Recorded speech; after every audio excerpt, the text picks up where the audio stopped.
Meg Cabot's Avalon High, published in 2005, intricately weaves together contemporary high school drama with elements of medieval fantasy, unfolding a narrative where typical teenage troubles intersect with a supernatural link to the legends of King Arthur's realm.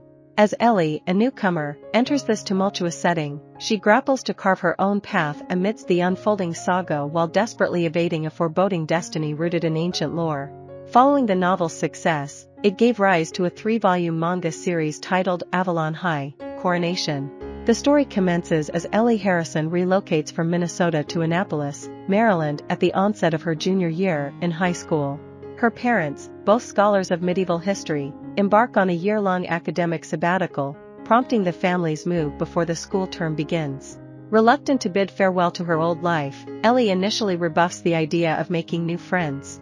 However, a chance encounter during a park run introduces her to 3 peers, among them a dark-haired boy whose gaze hints at a deeper connection.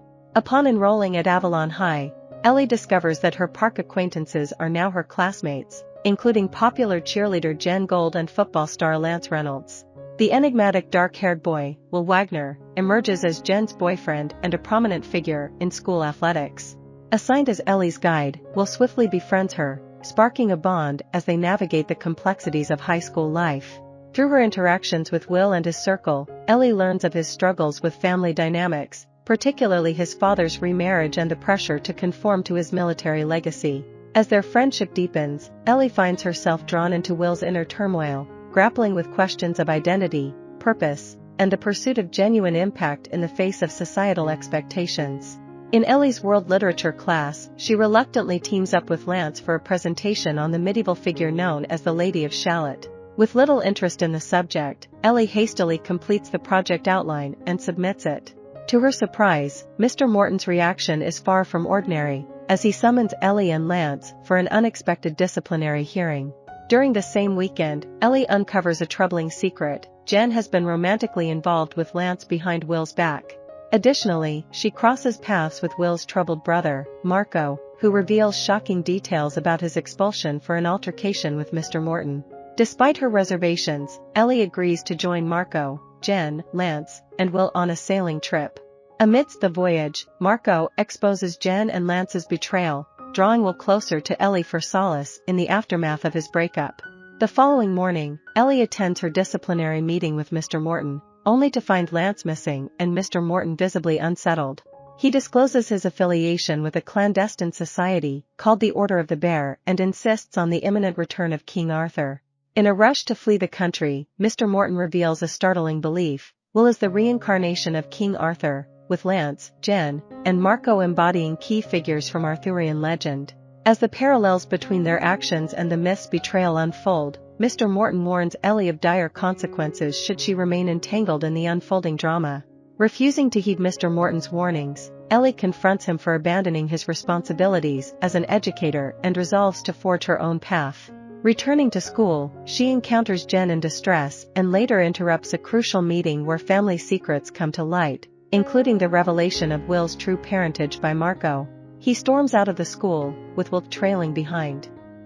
Later that night, Jean contacts Ellie to share the distressing news that both boys are still nowhere to be found. Ellie's mind races with fear, envisioning Marco's potential violent actions against Will, a grim echo of the prophecy. Determined to intervene, she sets off to locate them, clutching a relic sword her father has been researching. Through the gathering storm, Ellie hastens her pace until she discovers Will at a ravine in the nearby park. Amidst a tense exchange, their emotions spill over, culminating in a brief kiss, abruptly interrupted by Marco's sudden appearance, wielding a gun. In a frenzy of accusation and resentment, Marco levels blame at Will for his father's demise and his own sense of inadequacy as a half-brother.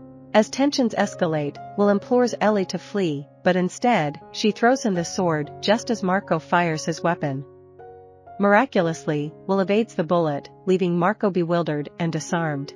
Moments later, Jen, Lance, and Mr. Morton arrive with police backup, promptly apprehending Marco. Gathered at Ellie's home, Mr. Morton expresses regret for underestimating Ellie's capability to avert catastrophe. He assures her that Marco is no longer a vessel for Mordred's spirit and that the Order will safeguard Will.